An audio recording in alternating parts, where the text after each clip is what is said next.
मित्रहो, यापूर्वी आपण संशोधनाच्या संदर्भातले 2 व्याख्यानं ऐकलेली आहेत. एकामध्ये आपण समजवतो की PhD प्रबंध कसा लिहावा या संदर्भातलं व्याख्यान आपण ऐकलेलं आहे. आणि दुसरं जे व्याख्यान होतं ते म्हणजे संशोधनातील प्रमुख ज्या संज्ञा ज्या असतात किंवा संकल्पना ज्या आहेत त्या संबंधातलं व्याख्यान होतं. आता हे जे व्याख्यान आहे ते आपल्या संशोधनामध्ये कोणती साधनं वापरतात हे जे आपण सगळं जे बोलतो आहे हे साधारणपणे सोशल जे काही सायन्सेस आहेत म्हणजे सामाजिक शास्त्र आहेत त्या सामाजिक शास्त्रातल्या संशोधनामध्ये कोणकोणती साधनं आणि तंत्र वापरली जातात या संबंधीचे व्याख्यान आहे. आता याचं नावच असं आहे की टूल्स अँड टेक्निक्स. आता काय फरक आहे टूल्स अँड टेक्निक्स? टूल्स कोणते आहेत आणि टेक्निक्स कोणते आहेत हे या ठिकाणी आपण दिलेलं आहे. आता अगोदर पहिल्यांदा आपण हा फरक लक्षात घेऊया. अगदी साधं उदाहरण मी तुम्हाला देतो की आपण एक कागदावर लिहितो. कशा सहाय्याने लिहितो? तर पेनच्या सहाय्याने लिहितो. तर पेन हे तुमचं साधन, लिहिण्याचं साधन काय आहे? पेन आहे. आणि तुम्ही काय करता? तिरपं लिहिता, सरळ लिहिता, जाड्या अक्षरात लिहिता, कट करून लिहिता. आणि ते जे त्याला म्हणायचं तुमचे ते टेक्निक आहे, ते लिहिण्याचं टेक्निक झालं. आणि साधन कोणतं? पेन हे त्याचं साधन झालं. म्हणजे लक्षात घ्या या ठिकाणी टेक्निक वेगळं आहे आणि साधन वेगळं आहे. आता मग या ठिकाणी साधनं कोणकोणती आहेत? तर आपण साधन पाहिले की बाबा क्वेश्चनेअर आहे, चेकलिस्ट आहे, रेटिंग स्केल आहे, पदनिश्चय श्रेणी, इन्व्हेंटरी आणि स्टँडर्डाइज ही साधनं आहेत. आणि टेक्निक्समध्ये कोणते? तर इंटरव्ह्यू आहे, ऑब्झर्वेशन, प्रोजेक्टिव्ह टेक्निक किंवा ज्याला प्रक्षेपण तंत्र म्हणतो आपण, आणि सोशिओमेट्रिक टेक्निक्स किंवा समाजमिती तंत्र. आता ही आपण एकेकाची माहिती घेत जाऊया. आता हे क्वेश्चनेअर जो आहे हे सामाजिक शास्त्रामध्ये हे फार मॅक्झिमम वापरलं जाणारं साधन आहे समजलं तरी चालेल. आता ह्याचा फायदा काय होतो? क्वेश्चनेअर का वापरतो आपण किंवा काय लोक वापरतात? तर अत्यंत खाली दिलेलं पाहिजे की अत्यंत सोपं असतं करायला जसं वाटतं आपण लोकांना. तसंच ते स्वस्त आहे, सोयीचं साधन असतं. स्वतः आपल्याला ते प्रशासन त्याचं करता येतं. म्हणजे ती प्रश्नावली देणं म्हणा, ते माहिती गोळा करणं म्हणजे स्वतः करता येतं. आणि यामुळे काय होतं की माहिती गोळा करण्यासाठी आपल्याला वेळ, पैसा आणि श्रम यामध्ये खूप बचत होते. आता ही जी काही प्रश्नावली असते त्या प्रश्नाचे काही प्रकार आहे. एक आहे संरचित प्रश्नावली, म्हणजे उद्दिष्टानुसार पूर्वनिर्धारित क्रमाने प्रश्नरचना. म्हणजे समजा अशी आपण कल्पना करूया की आपल्या संशोधनाचे एक 6 उद्दिष्ट आहेत. तर मग पहिलं उद्दिष्ट, त्या पहिल्या उद्दिष्टाच्या संदर्भातले 5 किंवा 10 प्रश्न असतील. नंतर दुसऱ्या उद्दिष्टाचे प्रश्न, नंतर तिसऱ्या उद्दिष्टाचे प्रश्न, चौथ्या उद्दिष्ट, अशा पद्धतीनं एका विशिष्ट क्रमानं ते प्रश्न लावलेले असतात. त्याला आपण संरचित अशी प्रश्नावली म्हणतो. आता असंरचित म्हणजे काय? तर प्रश्नाला तसा कोणताही क्रम नसतो. एकूणात उद्दिष्ट जे साध्य झाले म्हणजे बस झालं. अगदी त्याच क्रमानं तो प्रश्न विचारला गेला पाहिजे असं नाही. काही वेळेला प्रश्नाच्या सोयीनं, म्हणजे प्रश्नाचा जो प्रकार असतो त्या प्रकाराच्या सोयीने काही वेळा वेगळ्या पद्धतीनं ते प्रश्न घेतले. म्हणजे उदाहरणार्थ पहा की काही ठिकाणी बहुपर्यायी प्रश्न येतो, काही वेळा फक्त 2च पर्याय येतो, होय किंवा नाहीचे प्रश्न येतात. काही ठिकाणी ज्याला आपण पदनिश्चय श्रेणीसारखे प्रकार येतात, म्हणजे जे क्रम लावायचा असतो की तुम्हाला कोणता जास्त प्रकार आवडतो असं म्हणलं असेल तर मग वेगळा प्रकार येतो. तर त्या प्रश्नाच्या प्रकारानुसार मग ते प्रश्न, त्यामुळे मग ते उद्दिष्टाप्रमाणेच येतील असं सांगता येत नाही. आणि म्हणून असं म्हणलं आपण की या ठिकाणी त्याचा निश्चित असा क्रम नसतो. दुसऱ्या पद्धतीने त्याचं वर्गीकरण असं केलं जातं की बंदिस्त प्रश्नावली आणि मुक्त प्रश्नावली. आता बंदिस्त प्रश्नावली म्हणजे काय पहा, तर काय केलं असतं तिथं की आपण आपल्याला जी माहिती गोळा करायची आहे तर त्याचे पर्याय आपणच दिले असतात. तर उदाहरणार्थ तुमच्या शाळेमध्ये विद्यार्थ्यांसाठी स्वच्छतागृहाची सोय आहे किंवा नाही, म्हणजे आहे नाही हे 2 पर्याय आपण दिलेत. आणि त्यांनी एक पर्यायावर त्या ठिकाणी खून करायचे आहे.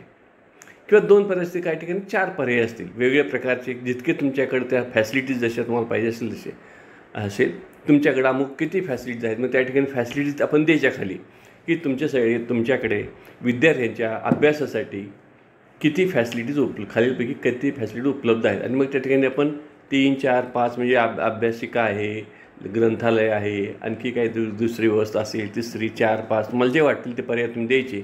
आणि मग त्या शाळेमध्ये त्या शिक्षकाने त्याला जे वाटतं की आमच्याकडे एकच पर्याय आहे बाबा, एका 2 आहे, मग त्याप्रमाणे त्यांनी त्याचं खून करायची. म्हणजे या ठिकाणी थोडक्यात काय केलं पहा, तुम्ही त्याला संधी दिलेली नाही काही बोलायला, तुम्ही जे दिलेलं उत्तर त्यातनंच त्यांनी पर्याय निवडायचा आहे, म्हणून त्याला म्हणले बंदिस्त प्रश्नावली. आणि दुसरी येते मुक्त प्रश्नावली, म्हणजे तसं काही नाही, त्यांनी उत्तर काय त्याला द्यायचं ते द्यावं. तुमच्या शाळेत काय सोय आहे स्वच्छतागृहाची, तर त्यांनी सांगेल बाबा आमच्या शाळेत सोय आहे नाही, किंवा जर चांगली सोय आहे, वाईट सोय आहे, किंवा फक्त मुलांची सोय आहे, मुलींची सोय नाही, किंवा मुलींची आहे मुलांची नाही, असं काही त्याला मुक्तपणे तो उत्तर देऊ शकतो. आता ही जी प्रश्नावली जरी आपण असं म्हणलं की सोपी असते तरी तितकंही ते सोपं नसलं लक्षात घ्या. प्रश्नाची काही वैशिष्ट्य असतात. ही वैशिष्ट्य कोणती, तर प्रश्नावली तयार करताना प्रश्नाची भाषा जी आहे ती अत्यंत सोपी असली पाहिजे. म्हणजे उगीच काही अगडबंब शब्द वापरायचे, अलंकारिक शब्द वापरायचे, जोड शब्द म्हणजे फार मोठी वाक्य करायची, त्याच्यातून काय होतं मग तो प्रश्नच समजत नाही त्या लोकांना, काय त्यांना काय पाहिजे आपल्याला. आणि म्हणून अत्यंत साधी सोपी भाषा त्या ठिकाणी आपण वापरली पाहिजे. आणि म्हणजे सहजपणे त्याला काय आपल्याला उत्तर काय द्यायचं आहे, काय अपेक्षित आहे तुम्हाला, ते त्याच्यातून कळालं पाहिजे. हा त्यातला महत्त्वाचा भाग आहे लक्षात. अशा पद्धतीची भाषा असावी. नंतर ती नेमकी भाषा असली पाहिजे. म्हणजे त्याच्या ठिकाणी काय होतं पहा, की जो काही आपण विचारायचं आहे ते नेमकेपणा विचारलं पाहिजे. म्हणजे आता असं म्हणलं तुम्ही की तुमच्या शाळेमध्ये स्वच्छतागृहाची कशा प्रकारची सोय आहे. आता कशा प्रकारची सोय आहे म्हणजे काय सांगायचं त्यांनी, कशा प्रकारची म्हणजे काय, तर कशा प्रकारची ह्याला काही अर्थ राहत नाही. म्हणून आपल्याला नेमकी पाहिजे. तुमच्याकडं समजा मुतारी असेल किंवा काही टॉयलेट्स असतील म्हणा, तर किती 10 विद्यार्थ्यांमागं एक आहे, 20 विद्यार्थ्यांमागं एक आहे, 30 मागं एक आहे, 5 मागं एक आहे वगैरे, असं आपण प्रमाणच घालून दिलं पाहिजे. म्हणजे मग काय होईल की ते हा घोटाळा होत नाही, म्हणजे ही संदिग्धता राहत नाही. म्हणून ही संदिग्धता कमी केली पाहिजे, ते अचूक असले पाहिजेत. नंतर उद्दिष्टाधिष्ठित प्रश्न पाहिजेत. म्हणजे आपले जे उद्दिष्ट, आपल्याला प्रश्नावली करायचे म्हणजे काय, उगीच आपल्याला काहीतरी माहिती गोळा करायची असं नाही आहे. आपलं संशोधनाचं उद्दिष्ट काय आहे आणि त्या उद्दिष्टाच्या अनुषंगानं आपल्याला कोणत्या माहितीची गरज आहे, त्याचंच आपण तसे प्रश्न करणार आहोत. समजा पहिल्या एक उद्दिष्ट काहीतरी आहे आणि त्या उद्दिष्टाच्या संदर्भातले 5 किंवा 6 प्रश्न पुरेसे होतात, किंवा कदाचित 7ही होतील, असं काही आपल्याकडे बंधन नाही कुठलंही, पण ते प्रश्न विचारू शकतो. पण या ठिकाणी ते उद्दिष्टाप्रमाणे, म्हणजे उगीच काही ते उद्दिष्ट काही नाही तुमचं आणि त्याला दुसरा प्रश्न तुम्ही विचारता असं नाही चालणार. तर समजा या ठिकाणी तुम्ही शाळेची माहिती घेत आहे किंवा शिक्षकाची आपण असं म्हणूया परिणामकारकतेची माहिती घेत आहे.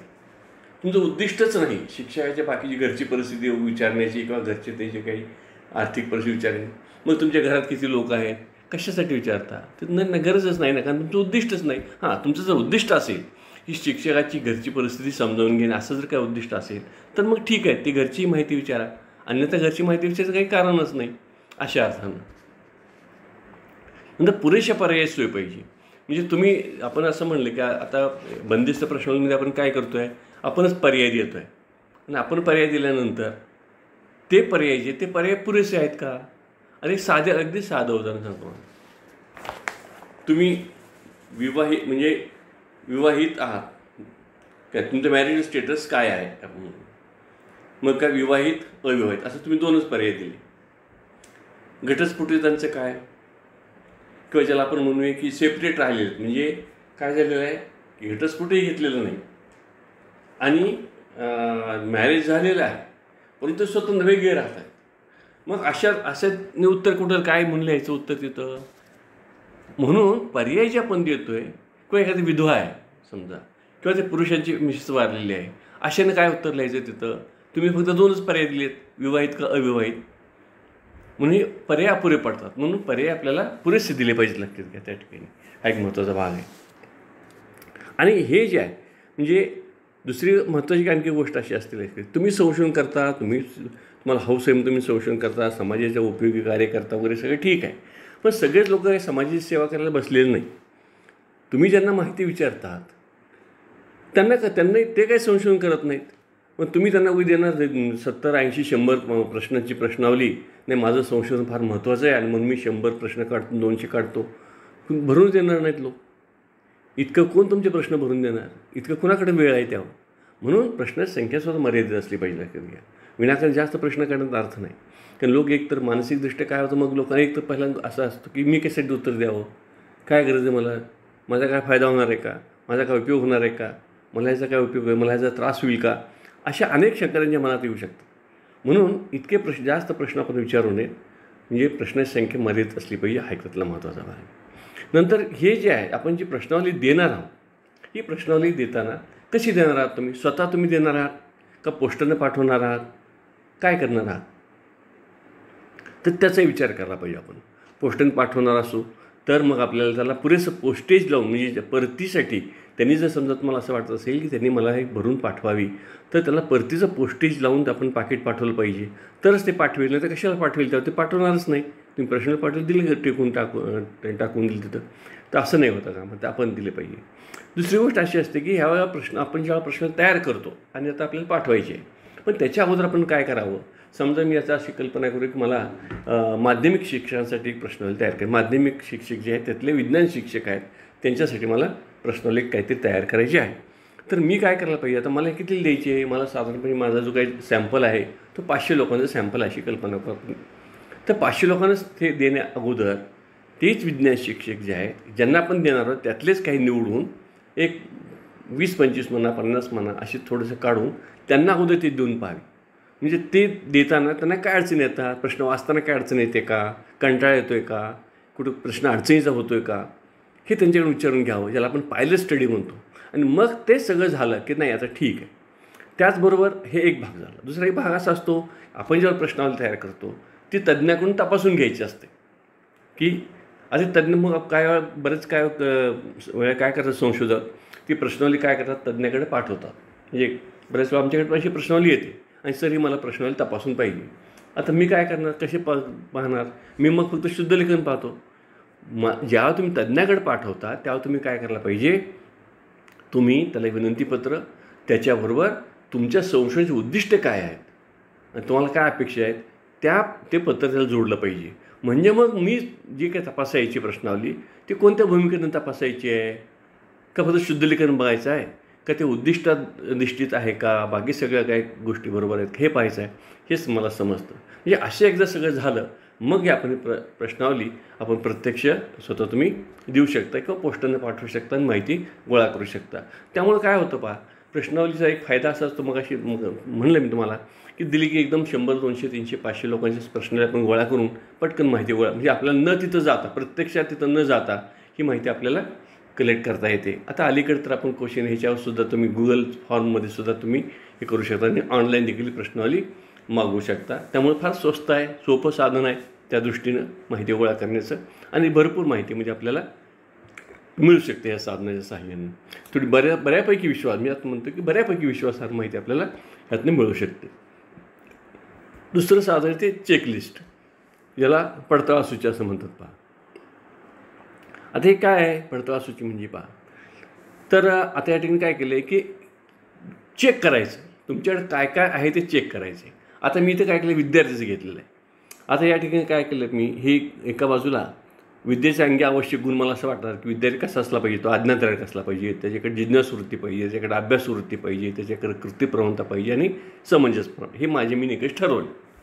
आता हे घेऊन मी एखाद्या शाळेमध्ये किंवा एखाद्या संस्थेमध्ये गेलो आणि त्या काय विद्यार्थी आहेत त्या विद्यार्थी मी चेक करत जातो, ह्याच्यामध्ये हे आहे का. आता हा रमेश हा विद्यार्थी म्हणजे आज्ञाधारकपणा नाही आहे, जिज्ञासवृत्ती आहे, अभ्यासवृत्ती आहे, कृतीप्रवणता आहे, पण त्याच्याकडे आज्ञाधारकपणा नाही. तर आदितीमध्ये काय आज्ञाधारकपणा आहे, जिज्ञासवृत्ती आहे, अभ्यासवृत्ती आहे, पण कृतीप्रवणता कमी आहे. ते असं असू शकतं. हे जसे विद्यार्थ्याच्या बाबतीत आहे. म्हणजे मी काय केलं पहा, हे चेक केलं, ही जी लिस्ट तयार केली आणि ते चेक केलं आहे का, म्हणजे आहे का, त्याचं अस्तित्व फक्त पाहिलं. आता हीच गोष्ट आपण एखाद्या संस्थेची माहिती मला घ्यायची, एखाद्या शाळेची माहिती घ्यायची. मग मी इथं काय केलं पहिल्या स्टाईलला, या ठिकाणी शाळेमध्ये असणाऱ्या सुविधा कोणत्या कोणत्या मला असं वाटतात की शाळेमध्ये लायब्ररी पाहिजे, ग्रंथालय पाहिजे, वाचनालय पाहिजे, कॉम्प्युटर लॅब पाहिजे, सायन्स लॅब पाहिजे, भूगोल खोली पाहिजे, शालेय बाग पाहिजे, सभागृह पाहिजे, क्रीडांगण पाहिजे, असे मी सगळे यांची लिस्ट करेन इथं. आणि त्या शाळेमध्ये यातले कोणकोणते आहेत, मग ह्या शाळेमध्ये समजा एक स्वाय शाळा आहे तर त्या शाळा आहे का, क्रीडांगण आहे, कॉम्प्युटर लॅब नाही, अमुक आहे, अमुक नाही, अशा पद्धतीनं आपण त्या ठिकाणच्या फॅसिलिटीज ज्या आहेत त्या फॅसिलिटीज आपण अशा पद्धतीनं चेक करतो. ह्याला म्हणतात चेकलिस्ट किंवा पडताळा सूची. आता आपण एक लक्षात ठेवायचं की परीक्षेच्या दृष्टीने समजा ह्याचा उपयोग काय, संशोधनाच्या दृष्टीनेचा उपयोग खूप छान आहे. परीक्षेच्या दृष्टीने उपयोग काय पहा, मी कसा प्रश्न ह्याच्यावर येऊ शकतो. तर मला असंच एखाद्या संस्थेमध्ये प्रश्न असा एखाद्या परीक्षक असा विचारू शकतो, पेपर सेटर, की परीक्षेमध्ये हे असा प्रश्न विचारला त्यांनी की शाळेमध्ये असणाऱ्या सुविधांचा सुविधा आहेत किंवा नाही हे पाहण्यासाठी तुम्ही खालीलपैकी कोणतं साधन वापरा आणि मग त्यामध्ये चेकलिस्ट येईल, क्वेश्चनेअर येईल, मुलाखत येईल किंवा आणखी काय येतील ते त्यात तुम्हाला मग असं सांगता आलं पाहिजे की चेकलिस्ट हे त्याचं उत्तम साधन आहे. ते रेटिंग स्केल. आता हे दुसरं साधन लक्षात. हे रेटिंग्स आता इथं कसं होतं मगाशी आपण काय पाहिलं, अमुक एक गोष्ट आहे का म्हणजे अस्तित्व पाहिलं फक्त त्या फॅसिलिटीचं. आता एखादी फॅसिलिटी जी आहे त्याची लायकी काय आहे, त्याचा दर्जा पाहायचा आहे मला, तर अशा वेळेस ते चेकलिस्ट उपयोगी पडत नाही. चेकलिस्ट काय करते, फक्त सांगते लॅबोरेटरी आहे का तुमच्याकडे आहे. आता त्या समजलं का ती चांगली आहे का वाईट आहे ते काय बोलूच नाही आपण. तुमच्याकडे सायन्स लॅब आहे का, येस. कॉम्प्युटर लॅब आहे का, येस. म्हणजे तिथं फक्त तुम्ही आहे एक अस्तित्व पाहिलं. आता किंवा अस्तित्वच नाही, मला दर्जा पाहायचा आहे. म्हणजे समजा तुमची सायन्स लॅब जी आहे ते सायन्स लॅबची लायकी काय आहे, मग उत्तम आहे, बरी आहे, साधारण आहे, वाईट आहे, असं काय असं असू शकेल ना. तसं आता या ठिकाणी मी काय ऐकलं, तिथं उदाहरण विद्यार्थ्याचं घेतलेलं आहे. नियमितपणा हा गुण, मग जसं विद्यार्थ्याचं उदाहरण घेतलं तसं इथं विद्यार्थ्याचं गुण घेतलेला आहे. नियमितपणा हा गुण मी घेतला आणि आता तो मला हा अपेक्षित गुण आहे. पण हा गुण एखाद्या विद्यार्थ्यामध्ये आहे, पण तो कितपत आहे, विद्यार्थी किती प्रमाणात नियमित वागतो. मग कधीही नाही, क्वचित, कधी कधी, बऱ्याच वेळा, नेहमी. म्हणजे तो विद्यार्थी मग आपला जो ज्या विद्यार्थ्याबद्दल तुम्ही हे बघता, त्याला हे लावता टोल आणि ते पाहता त्याचं नियमितपणा, मग तो कुठंतरी येईल. नाही, तो कधी कधी आहे, तो बऱ्याच वेळा नियमित असतो. आपण हा नाही ना, हा नेहमीच नियमित असतो, हा क्वचितच नियमित वागतो किंवा हा कधीच वागत नाही नियमित. म्हणजे अशा प्रकारात म्हणजे थोडक्यात काय, त्या गुणाचा दर्जा, त्या फॅसिलिटीचा दर्जा पाहण्यासाठी त्याचं म्हणजे पद म्हणून म्हणले पदनिश्चयन श्रेणी, त्याचं पद निश्चित करतो आपण. तर तम ज्याला म्हणतो ना आपण, वरचा खाली, त्याच्यावर अशा अर्थानं त्याला पदनिश्चयन श्रेणी. आता हे पदनिश्चयन श्रेणी प्रकार आहेत, दोन प्रकार. हे आलेखात्मक पदनिश्चयन श्रेणी आहे, दुसरे ते वर्णनात्मक पदनिश्चयन श्रेणी. यामध्ये काय होतं, विद्यार्थी एखाद्या कौशल्यातील अथवा गुणातील स्थान केवळ एखाद्या शब्दांनी न देता त्या बिंदूचे वर्णन केलेले असते. उदाहरणार्थ, प्रयोग करण्याच्या कौशल्यामध्ये विविध घटक अंतर्भूत असतात. त्यापैकी विद्यार्थी नेमका कोठे आहे हे पाहणे अभिप्रेत असते. म्हणजे प्रयोग करण्याचे कौशल्य त्याच्याकडे आहे. आता इथं काय केलं, मगाशी आपण फक्त काय केलं की तो इथं आहे असं बिंदू ठेवला होता. इथं इथं थोडं तेच आहे, पण इथं डिस्क्रिप्शन केलं त्याचं. म्हणजे तो नेटकेपणा प्रयोगाची मांडणी करतो, प्रयोगासाठी आवश्यक ती मांडणी करतो. मांडणी करताना काही बाबीकडे दुर्लक्ष करतो किंवा अंतिम क्रियेसाठी प्रयत्नशील राहतो किंवा प्रयोग करण्याची आवश्यक ती मांडणी नीट करीत नाही. आता इथं विद्यार्थी कुठंतरी असणार आहे. म्हणजे मगाशी सुद्धा आपण हेच केलं होतं, फक्त मगाशी काय केलं तर फक्त बिंदू ठेवला होता, म्हणजे कधी कधी वगैरे असं. इथं आपण वर्णन केलेलं आहे. ह्याच्यामुळे काय होतं, आणखी जास्त आपल्याला अचूक माहिती त्या दृष्टीनं मिळत असते. म्हणून ही जी आहे याला म्हणतात वर्णनात्मक पदनिश्चयन श्रेणी. आता हेच पुन्हा वेगळ्या पद्धतीनं काय केलं तर आपण इथं फक्त आपण जो मगाशी पहिलं जे आपण पाहिलं होतं तिथेच आपण या ठिकाणी काय केलं, फक्त क्रमांक दिलेत त्याला. म्हणजे अप्रामाणिक असेल तर 1 आणि अत्यंत प्रामाणिक असेल तर 5. मग मध्ये जरा थोडा बरा आहे तर नाही बरा सर, थोडासा नाही, हा सर काय ठीक आहे, असं अशा अर्थानं ठीक, बरा, चांगला, वाईट असं जे आपण म्हणतो ना, तसं या ठिकाणी त्याला काय तसं म्हणण्याऐवजी, तसं वर्णन आपण काय केलं, त्याला एक नंबर दिलेला आहे. आणि त्या नंबर पण समजा 5 नंबर असेल तर चांगला, एकदम 1 नंबर असेल तर त्या गुणाच्या दृष्टीने तो वाईट म्हणा किंवा कमी प्रतीचा, अशा अर्थानं प्रकार तोच आहे, फक्त वेगळ्या पद्धतीनं त्याची मांडणी केलेली असते. आता याच्यामुळं काय होतं पहा, ह्याचा एक फायदा असा असतो, म्हणजे हे कधी आपण वापरायचं असतं तर मग अशी म्हणलं तुम्हाला की आपण नुसत्या शाळेतल्या फॅसिलिटी बघून चालत नाही किंवा एखाद्या ठिकाणच्या विद्यार्थ्यामध्ये किंवा शिक्षकामध्ये नुसतं त्या अमुक गुण आहे असं म्हणून चालत नाही.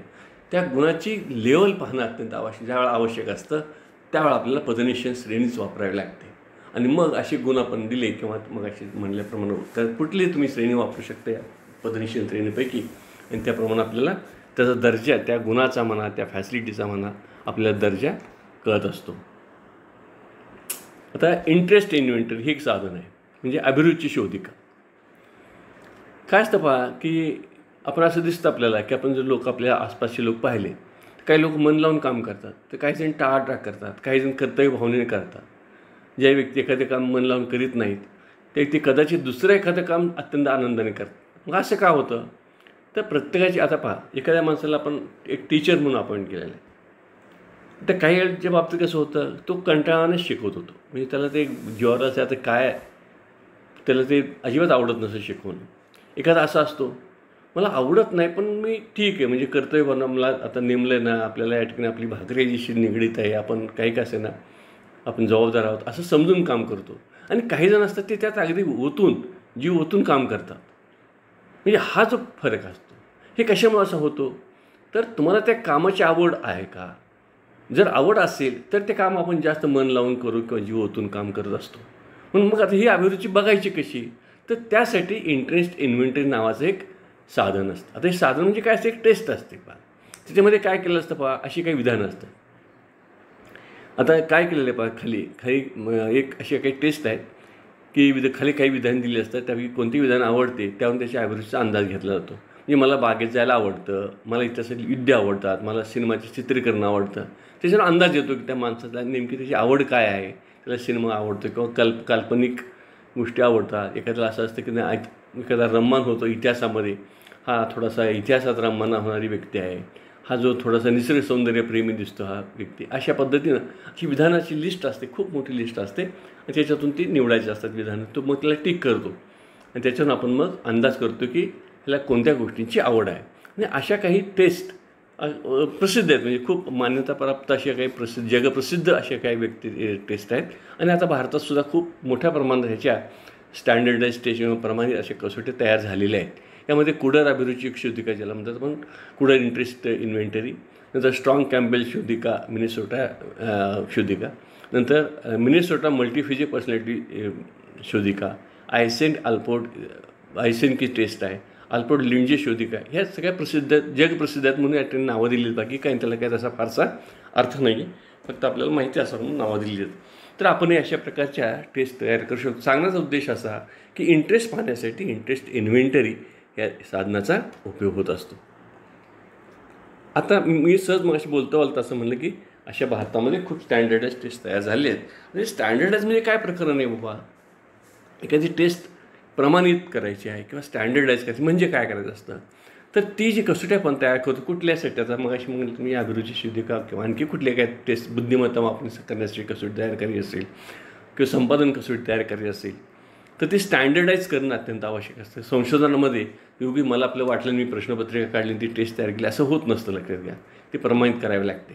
ते प्रमाणित करायचं म्हणजे काय करायचं, तर ती कसोटी ती विश्वसनीय आहे का हे पाहायला पाहिजे. विश्वसनीयता म्हणजे काय, समजा मी अशी कल्पना करू, आपण एक टेस्ट मी दिली, एक 10 मुलांना ती टेस्ट दिली अशा कल्पना करूया.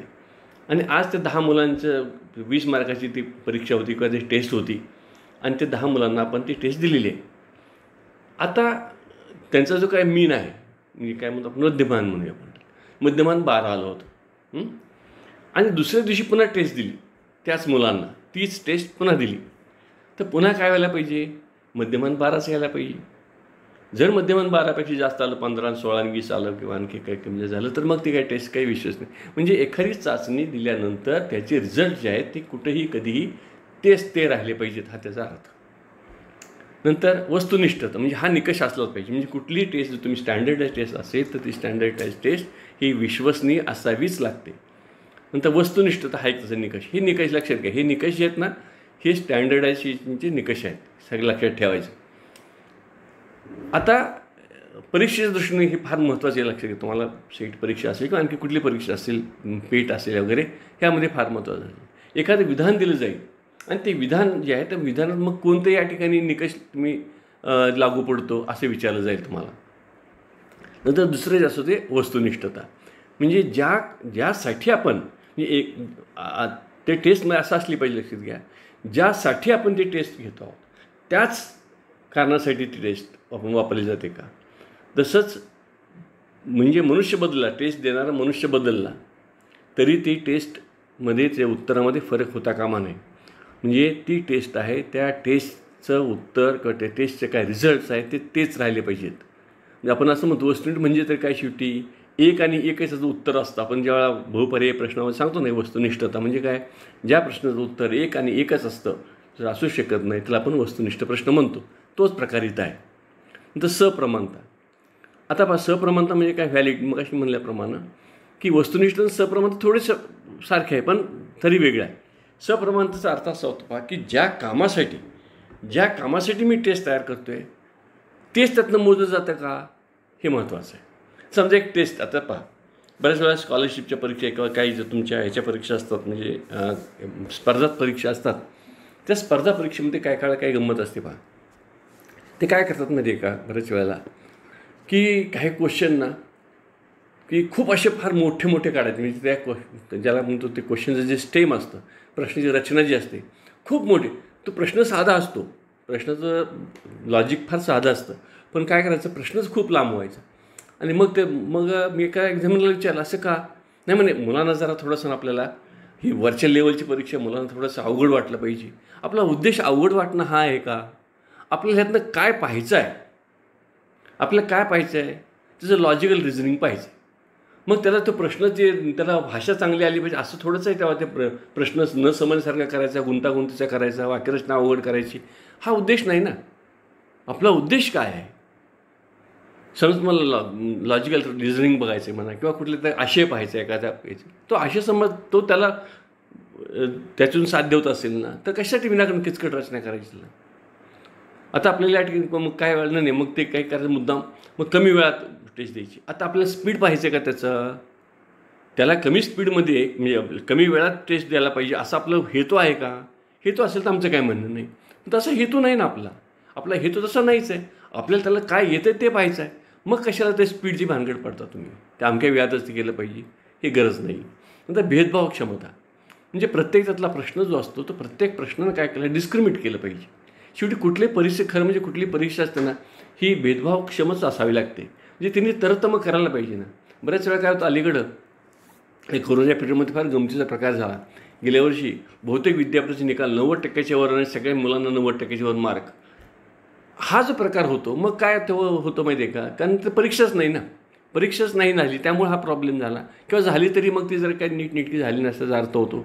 कशी असायला पाहिजे त्या परीक्षेनं ABCDE काही जी मुलं असतील तुमची त्याच्यामध्ये त्यांनी तरतम दाखवलं पाहिजे. नाही हा मुलगा 90चा आहे, हा 98चा आहे, हा 97चा आहे, हे 92चा आहे, म्हणजे त्याच्यामध्ये फरक व्हायला पाहिजे. हा अभ्यास केलेला मुलगा आहे, हा हुशार आहे, हा कमी हुशार आहे, हा मंद आहे, असं ते डिस्क्रिमिनेशन व्हायला पाहिजे. जे प्रश्नाने डिस्क्रिमिनेशन केलं पाहिजे लागतं त्यातलं महत्त्वाचं भाग. नंतर सौकर येतं, म्हणजे ती टेस्ट जी द्यायची आहे ते म्हणजे कसोटी सोपी नाही, लक्षात घ्या. कसोटी सोपी करायची आपल्या इथे हेतू नाही आहे. इथं जे आहे ते म्हणजे व्यवहार्यता, म्हणजे तुम्ही खूप कसोटी चांगली तयार केलेली आहे, सगळे स्टँडर्डाईज म्हणजे सगळे केलेले तुम्ही, बाकी सगळे नॉन पाळलेत, पण ते खूप देण्याच्या दृष्टीने फार अवघड आहे. ते देणं शक्य होत नाही, अडचणीच होतं आहे, वेळेत बसत नाही काही असं. तर असं नाही होतं का, तर ती व्यवहार्य असली पाहिजे, द्यायला सहजपणे देता आली पाहिजे. पहा पुन्हा मी नीट सांगतो तुम्हाला, टेस्ट सोपी करणं आपला उद्देश नाही, पण टेस्ट देण्यामध्ये अडचणी येत्या कामा नये. टेस्ट देणं सोपं करणं हा त्यातला भाग आहे. नंतर प्रसामान्य वक्राच्या आधारे त्याचं प्रमाणीकरण करणं.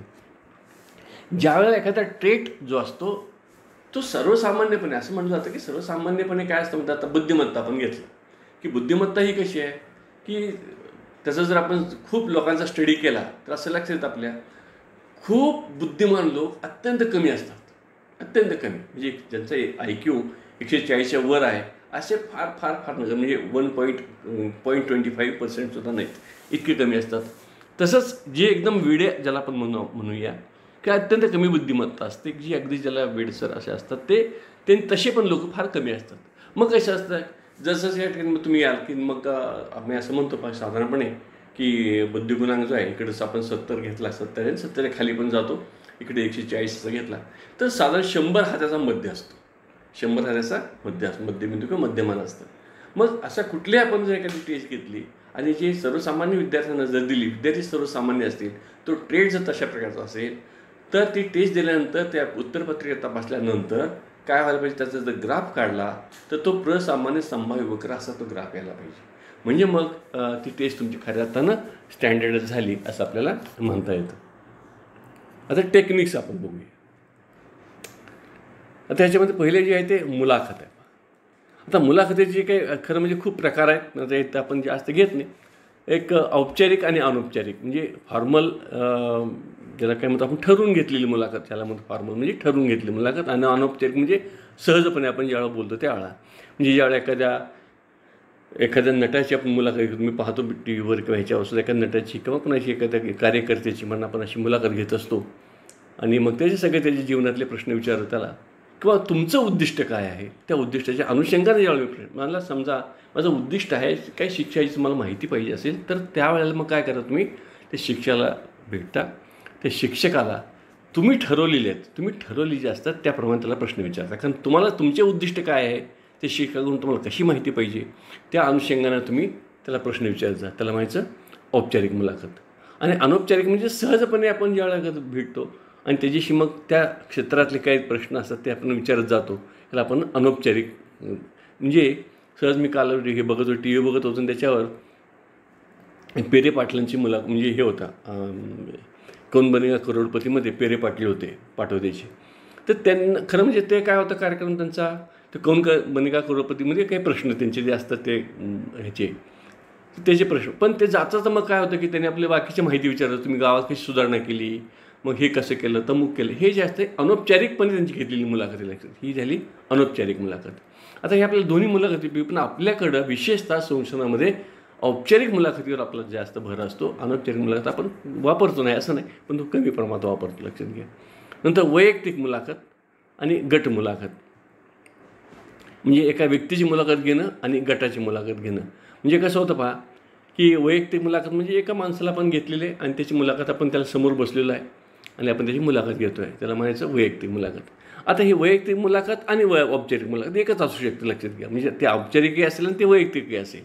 आता ही मुलाखत ज्यावेळेला घ्यायची असते, लक्षात घ्या, त्यावेळेला लक्षात घ्या की मुलाखत ही अत्यंत घेत असताना आपण खूप आपल्याकडं कागद पेन्सिल किंवा काय पेन असेल ते असणं जास्त आवश्यक असतं. आता तर हल्ली फार सोपं आहे खरं, म्हणजे मोबाईलमध्ये रेकॉर्ड करून घेता येतं, अगदी व्हिडिओ रेकॉर्डिंगसुद्धा करता येतं, आपल्याला फार सोपं काम आहे. फक्त मात्र जेव्हा आपण व्हिडिओ रेकॉर्डिंग करणार असू किंवा रेकॉर्डिंग करणार असू तर त्या माणसाची मात्र परवानगी घेतली पाहिजे आपण, सर मी असं करू देत का. अन्यथा काय होतं की ते संशोधनाच्या ह्याच्यामध्ये ते बसत नाही, तत्वामध्ये ते बसत नाही. आपण त्यांची मुलाखत घेतो आहे, त्यांना माहीत असलं पाहिजे की आपल्याला हे रेकॉर्ड होणार आहे, त्याची आपण मुलाखत घेऊ शकतो. आणि मग नाही तर मग समजा नसेल तर मग कागद घ्यायचं, पेन्सिल घ्यायचं आणि त्या ठिकाणी त्यांच्याशी बोलत सहजपणे बोलत आपण नोट करत जायचं आणि मग घरी गेल्यानंतर त्याचं आपण ॲनालिसिस करायचं आणि दिलेल्या उत्तरांचा असा तो भाग असतो. पण ह्याच्यामध्ये बऱ्याच वेळा काय होतं, मग असं जर आपण करत राहिलो तो काही वेळा विसरतो, काही वेळा लिहायचं राहून जातं. आणि त्या ते बोलताना आपण शास्त्र लिहित गेलो तर मग त्याच्यामध्ये पुन्हा एक प्रकारची कृत्रिमता तयार होते वगैरे वगैरे असं होतं. तर जसं हे वैयक्तिक मुलाखत असतं तसं आता गट मुलाखत काही वेळा कसं असतं की काही ठिकाणी असं शक्य होत नसतं प्रत्येकाची मुलाखत घेणं. मग काय करतो आपण की गटाची मुलाखत कधी घेतो, साधारण विद्यार्थ्यांचं मत घ्यायचं शिक्षकाबद्दलचं. तर सगळा वर्ग असतो, 10वी अचा वर्ग आहे, 10वी अच्या वर्गात गेलो मी आणि 10वी अच्या मुलांनाच प्रश्न विचारले मी.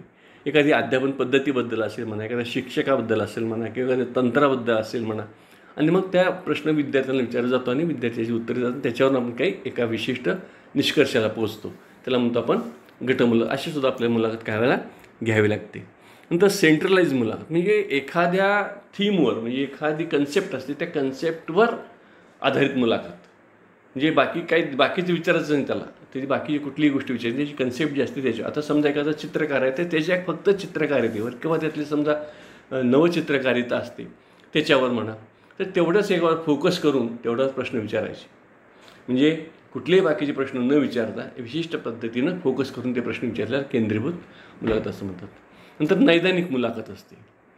म्हणजे या ठिकाणी काय करतो आपण की त्याला जेव्हा प्रश्न असं विचारतो की त्याच्यावरून आपण अंदाज करतो, निदान करतो की काय अडचणी असतील यांच्या, म्हणजे अडचणी समजून घेण्यासाठी. म्हणून नैदानिक मुलाखत जेव्हा अशी आपण मुलाखत घेतो त्यावेळेला म्हणतो आपण नैदानिक मुलाखत.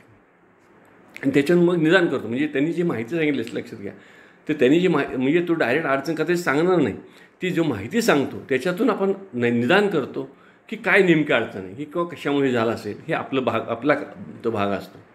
ही नैदानिक मुलाखत असते. तसंच उपचारात्मक मुलाखत असते.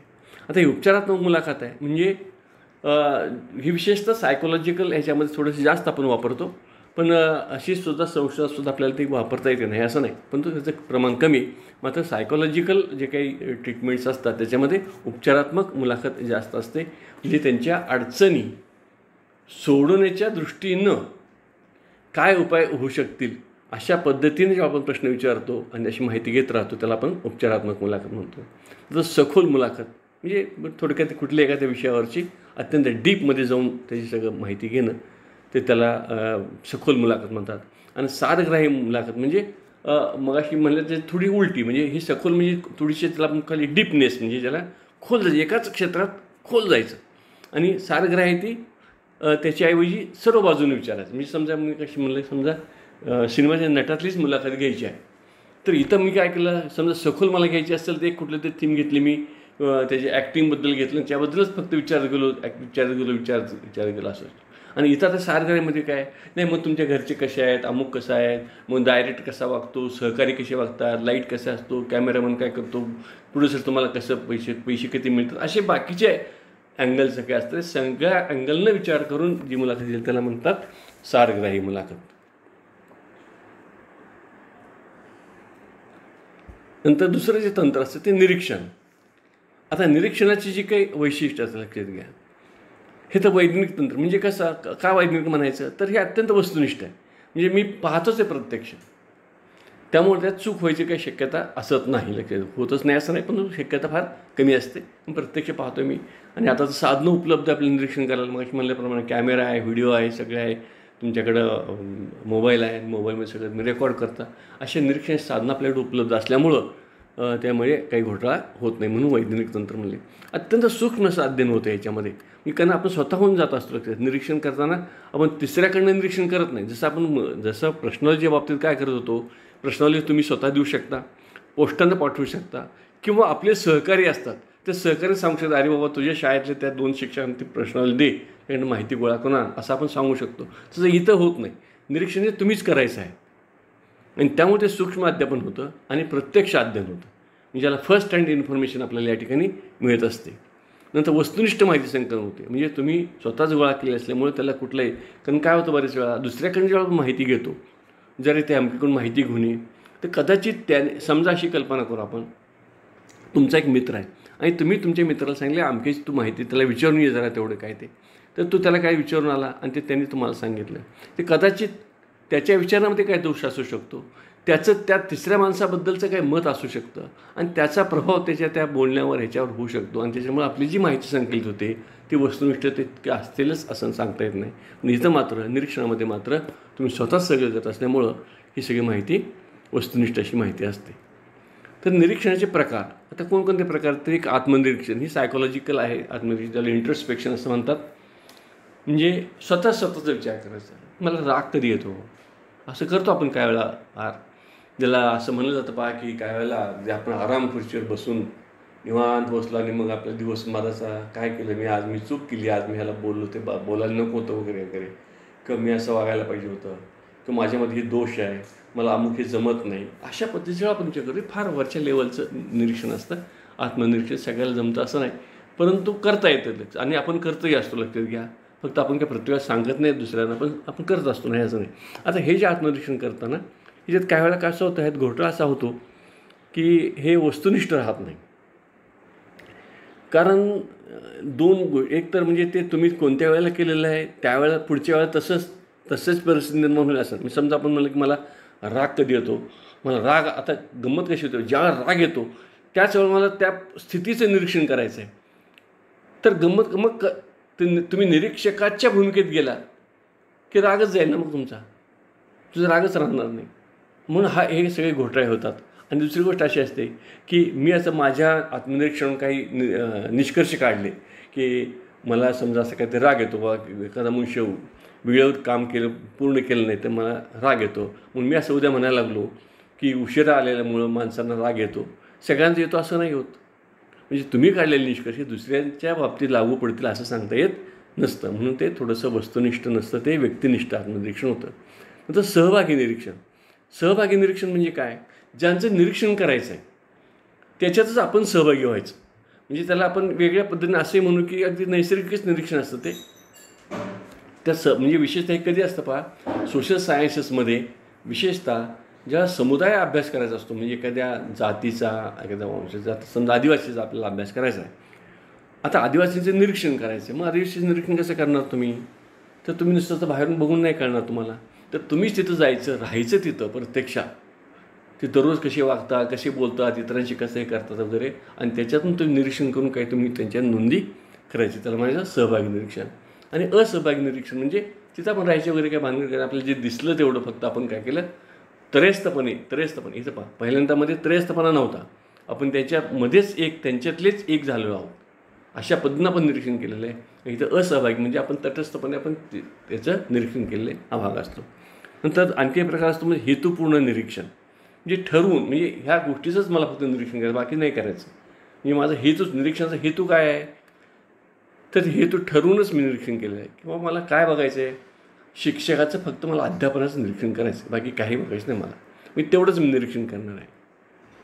आणि त्याच्या उलट हे नैसर्गिक निरीक्षण म्हणजे कसं पहा, तर मी शाळेत गेलो आहे, शाळेत गेल्यानंतर मी शिक्षक कसे शिकवतात तेही पाहिलेलं आहे, शिक्षक एकमेकांशी कसं बोलतात ते पाहिलेलं आहे, मुलं शिक्षकाबद्दल काय बोलतात ते पाहिलेलं आहे, हेडमास्टर शिक्षकाबद्दल काय बोलतात ते पाहिलेलं आहे, शिक्षक मुख्याध्यापकाबद्दल काय बोलतात ते पाहिलेलं आहे, त्यातलं वातावरण पाहिलेलं आहे. अशा अनेक गोष्टीचं निरीक्षण करता करता त्यात शिक्षकाचं निरीक्षण केलेलं आहे. म्हणजे हे नैसर्गिक निरीक्षण झालं. त्याला माहीत नाही शिक्षकाला की माझं निरीक्षण केलं जातं आहे, लक्षात घ्या, शिक्षकाला माहीत नाही माझं निरीक्षण केलं जातं आहे, अशा अर्थानं. नंतर समूह किंवा गट निरीक्षण मगासारखंच की मोठ्या गटात सुद्धा आपण काय निरीक्षण करतो, आणि त्या गटाच्या काही वर्तनावरून आपण एका विशिष्ट ह्याला पोचतो आपण. नंतर प्रक्षेपण तंत्र. आता हे प्रक्षेपण तंत्र हा जो काही प्रकार आहे, हा खरं म्हणजे हा फ्राईडनं 1841ला सुरू केला, सायकोलॉजिस्ट आहे हा. आणि त्यांनी असे कल्पना मांडलेली व्यक्तिमत्वाची, की माणसाचं व्यक्तिमत्व जे आपण मानतो ना, की आपल्याला जे दिसतं, जो मनुष्य दिसतो तो मनुष्य तसा असतो असं नाही. तर तो 3 भाग मानतो, एक बोधावस्था, एक अबोध, म्हणजे काय म्हणतो आपण त्याला, बोधात्मा, विवेकात्मा, सुप्तात्मा, बोधात्मा आणि विवेकात्मा असं ते नाव देतात. ते म्हणजे बऱ्याच गोष्टी अशा असतात, तो म्हणतो की बऱ्याच गोष्टी आपण जे अनुभव घेतले असतात ते आपण आपल्या मनात दडपून ठेवले असतात, आणि ते अबोध अवस्थेत जातात ते सगळे. आणि नंतर एक बोधावस्था, म्हणजे त्याची आपण वावरत असतो, त्याला आपली बोधावस्था म्हणतो आपण. आता हा जो बोधात्मा असतो आणि म्हणजे विवेक ज्याला म्हणतो आपण, विचार करायला की तो आपल्याला असं करू देत नाही, त्याला तो विवेकात्मा म्हणतो. ही त्याची व्यक्तिमत्वाची कल्पना. त्यात इथं आपण त्याचा काय संबंध आहे, पण थोडंसं आपल्याला त्यासाठी सांगितलं मी की मग तसं म्हणतो की माणसाला जर आपल्याला ओळखायचं तर असं त्याला नुसतं विचारून नाही चालणार, तर त्याला काय करायला पाहिजे, अप्रत्यक्षरित्या त्याचं काय बाह्यवर्तन जे असतं ना, त्या बाह्यवर्तनाचा अप्रत्यक्षरित्या अभ्यास केला पाहिजे. मग तो काय म्हणतो पहा, की त्याचे आंतरिक जे गुण असतात ते जेव्हा प्रकट करतो आणि त्याच्यावरून काही अंदाज करतात, म्हणजे मग मनातल्या भावना, विचार, विश्वास, इच्छा जाणून घेता येतात. म्हणजे आता कसं असतं पहा की एक खाली शेवटी दिलेलं पहा, मी ते काय केलं जातं मी तुमच्या लक्षात येईल ते, की काय केलं, समजा मुलांना आम्ही सांगितलं की एका मुलाला असा प्रश्न विचारला मी, किंवा समजा तो रस्त्याने चाललेला आहे, तू मोटरसायकलवर आहेस आणि पुढं त्या पोलिसनं तुला अडवलं. ॲक्च्युली तू सिग्नल जो काही तोडलेला नाही आहे असं तुला वाटतं आहे, आणि का तर नसेल तोडलेला, पण पोलिसनं तुला अडवलेलं आहे, तू काय करशील? तो सांगेल मी भांडेन, कदाचित तो सांगेल की मी त्या पोलिसाला दम देईन, मी मंत्र्याला फोन करायला लावीन, किंवा त्या पोलिसला पैसे देईन, किंवा काय जे असे 2, 4, 5 काय त्याच्यावरून त्या विधानावरून मी त्याच्या स्वभावाचा अंदाज करणार की ह्याचं वर्तन हा कुठल्या प्रकृतीचा मनुष्य आहे. कोण? पोलीस नव्हे, ही व्यक्ती. तसं गोष्ट पूर्ण करायला, एखादी गोष्ट आपण लिहिली आणि ती गोष्ट पूर्ण करायला लावायची. मग तो गोष्ट कशी पूर्ण करतो आहे, समजा एक होता राजा होता, त्याला राणी होती, त्याला 2 मुलं होती, मग ती पहिली काय राणी काही एक आवडती ना आवडती होते वगैरे वगैरे, आणि मग ते या ठिकाणी काय झालं की ते मूल जे होतं ते पहिल्या बायकोचं होतं, का पहिल्या राणीचं होतं. आणि आता पुढं गोष्ट तू पूर्ण कर. आता पुढं तो गोष्ट कशी पूर्ण करणार आहे, दुसरी राणी त्याला छळते किंवा नाही छळत किंवा आणखी काय करते, जे काय तो लिहिल त्याच्यावरून त्याच्या अंदाज करणं, असे प्रसंग वर्णन करायला लावणं वगैरे वगैरे. किंवा एवढंच नाही, आता समजा तो बागेत गेलाच एखादी व्यक्ती, म्हणजे नुसतं लिहायलाच वगैरे असं सुद्धा करता येतं की बागेत गेल्यानंतर समजा आपण बागेत जातो, बागेत गेल्यानंतर तो काय करतो नेमका, तो फुल तोडतो का फक्त फुलाकडे पाहतो, का कशाकडे काय लक्ष देत नाही, ही जी त्याची बाह्यवर्तनं असतात, ती बाह्यवर्तन जे आहे ती त्याची आंतरिक काही ज्या काही गोष्टी दडलेल्या असतात ते व्यक्त करत असतात. त्याच्यावरून त्याचा अंदाज, त्याच्या स्वभावाचा आपल्याला अंदाज घेतो. ह्याला प्रक्षेपण तंत्र असं म्हणतात. नंतर समाजमिती तंत्र. आता समाजमिती तंत्राची काही वैशिष्ट्ये आहेत ते म्हणजे आता लक्षात घ्या की कसं असतं पहा, मी अगोदर तंत्र सांगतो मग आपण त्याची वैशिष्ट्य बघूया. एक ओळखापाव नावाचं एक तंत्र आहे.